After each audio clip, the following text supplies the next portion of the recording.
खुलुमबाय गोजोन फुंबिलि बयनिसिमबो गिबियावनो दैमारि बड' निउज चेनेलनिफ्राय नोंथांमोनखौ बरायनानै लाग्रोनाय जाबाय।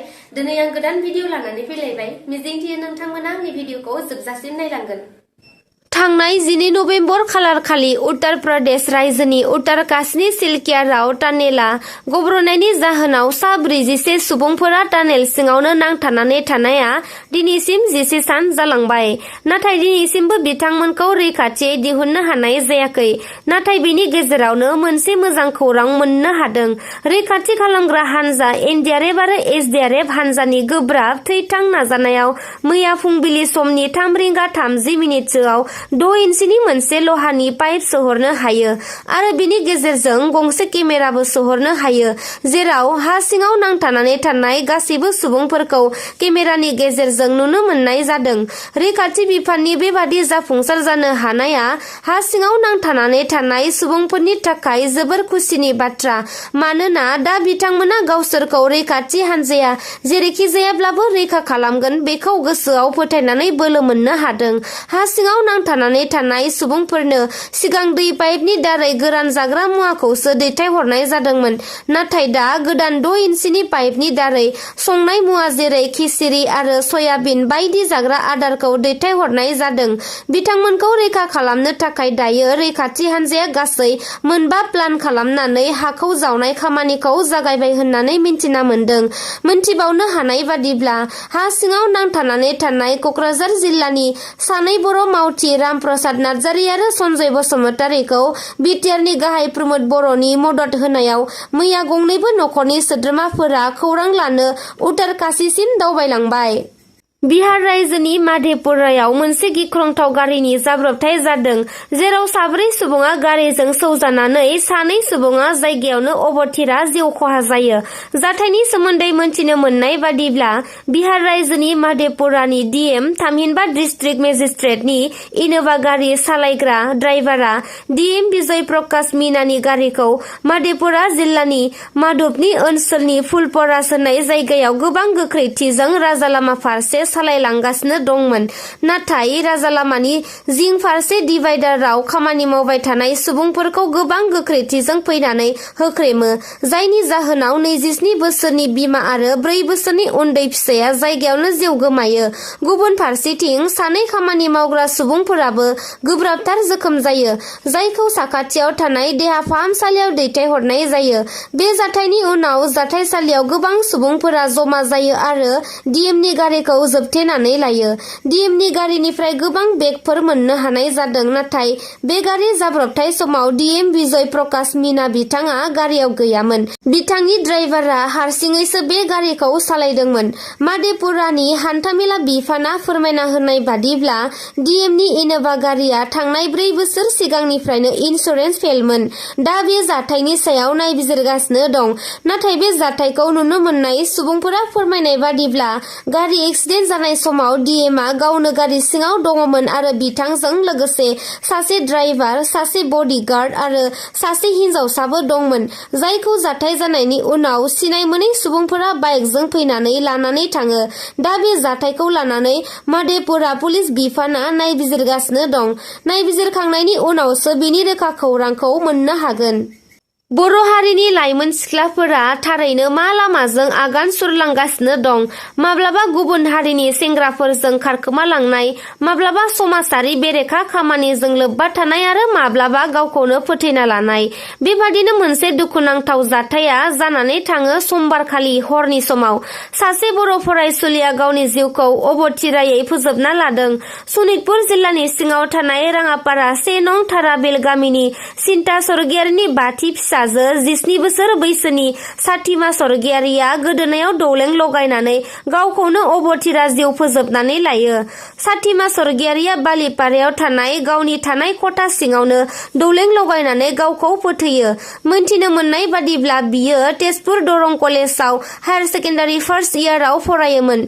बियो मा जाहोननि थाखाय गावनि जिउखौ बेबादि अबथिरा फोजोबनानै लाखो, दासिम रोखा मोनथिनो मोननाय जाथ'वाखै।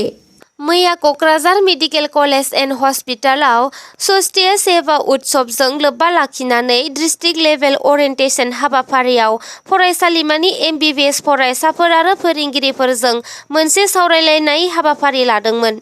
बेजों लोगोसे मेडिकेल कलेज एन्ड हस्पिटालनि सोरगिदिं थासारिखौ नायगिदिंनायजों लोगोसे फरायसालिमायाव फाहामथाय लाफैनाय बेरामिफोरखौ नायगिदिंनानै खौरां लाफैदों आसाम आयेन आफादनि बुंथिगिरि बिस्वजित दैमारि बिथाङा। बिस्वजित दैमारि बिथांजों लोगोसे बे हाबाफारियावनो सानजा क'क्राझार बिधान सभा बियाबनि MLA लरेन्स इस्लारि, मावफुं सोद्रोमा रेवरेवा नार्जिहारि आरो MCLA राजिब ब्रह्म मोना बाहागो लादोंमोन। बे हाबाफारियावनो बाहागो लानानै आसाम आयेन आफादनि बुंथिगिरिया क'क्राझार मेडिकेल कलेज एन्ड हस्पिटालनि सोमोन्दै माखासे बाथ्रा फोरमायना होदों। दासान्दि सस्ते सेवा उत्सव जागासिनो दं आरो बे हाबाफारियाव गासै MLAफोरखौ जायखिजाया देहा फाहामसालिफोराव थांनानै खौरां लाहैनानै डक्टरफोरजों आरो बेरामिफोरजों सावरायलायनानै माखासे जेंनाफोर नुजाथियोब्ला बेखौ फोसाबनायनि थाखाय राहा लानो खावलायदों। बेजों लोगोसे क'क्राझार मेडिकेल कलेज एन्ड हस्पिटालाव फैनानै गोजोननाय मोननाय फोरमायदों बिथाङा। नोंथांमोना कर'ना भाइरासनि बिजिखौ लादोंमोन नामा? जुदि नोंथांमोनाबो कभिड-19 नि बिजिखौ थुजानायनि उननिफ्रायनो देहाखौ सिगांनिख्रुइ लोरबां जानाय थामहिनबा माबाफोर साइड इफेक्ट जानानै थानाय बादि मोनबाय थायो नामा? बेखौ साननानै माब्लाबा गिखांनाय फैयो जानो हागौ। दासान्दि खौरां बिजोङाव सावरायजाबाय थानाय बादिब्ला खम बैसोनि थामहिनबा 18 बोसोर बैसोनिफ्राय 45 बोसोर बैसोनि गेजेरनि सुबुंफोरा कभिड-19 नि बिजि लानानै गोबां सुबुंफोरा हार्ट एटेक एबा देहानि बायदिसिना जेंना जानानै थांनाय बोसोरनिफ्राय थैगासिनो दं।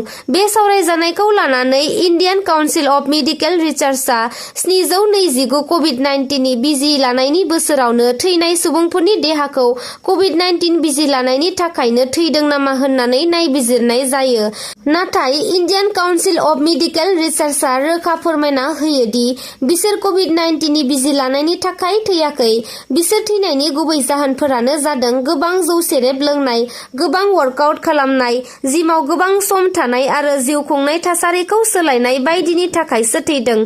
बिनिखायनो कभिड-19 बिजि लानायनि जाहोनाव मानसिफोरा थैयाखै होननानै रोखा खालामनानै होयो। नाथाय बिजि लानायनि जाहोनाव गोलाव समसिम एसे साइड इफेक्ट जानो हागौ होननानै फोरमायो इन्डियान काउन्सिल अफ मेडिकेल रिसार्चआ। दा नोंथांमोना कभिड-19 नि बिजि लादोंब्लाबो गिनो गोनां गैलिया। हादोरनि लाख लाख लाइमोनफोरनि थाखाय मोनसे गोजोनथाव खौरां। जाय लाइमोनफोरा हादोरखौ सिबिनो थाखाय अरायसम गोसोआव थांखि लानानै दङ, नोंथांमोननि थाखाय मिरु सोरखारा हादोरखौ सिबिनो मोनसे गेदेरथार खाबु दिहुननानै होदों। हादोरनि देरसिन साख्रि थिसनग्रा बर्ड SEC थामहिनबा स्टाफ सेलेक्सन कमिसनआ हादोरनि गासैबो रोंखा-रोखा लाइमोनफोरनि थाखाय गासै 75,868 कनस्टेबल JDनि मासि दिहुननानै फोसावना होबाय। जाय नोंथांमोना हादोरखौ सिबिनो सानदों, बयबो फैगौ 24 नबेम्बर खालारनिफ्राय 28 डिसेम्बर खालारसिम आर'जलाइखौ गथायनो हागोन। नोंथांमोना बे आर'जलाइखौ गथायनो थाखाय ST महरै बेसेन नाङाजासे आर'जलाइखौ गथायनो हागोन आरो 18 बोसोर बैसोनिफ्राय 28 बोसोर बैसोसिमनि गेजेरनि जानो नांगोन।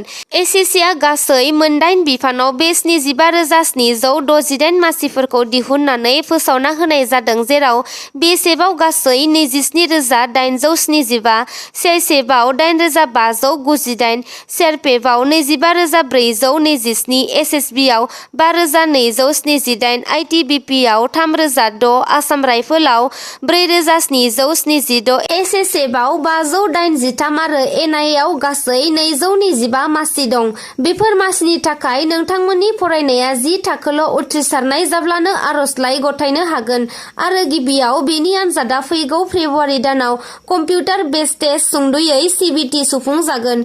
CBTआव उथ्रिसार जानो हायोब्लासो नोंथांमोना फिजिकेल टेस्टआव बाहागो लानो मोनगोन।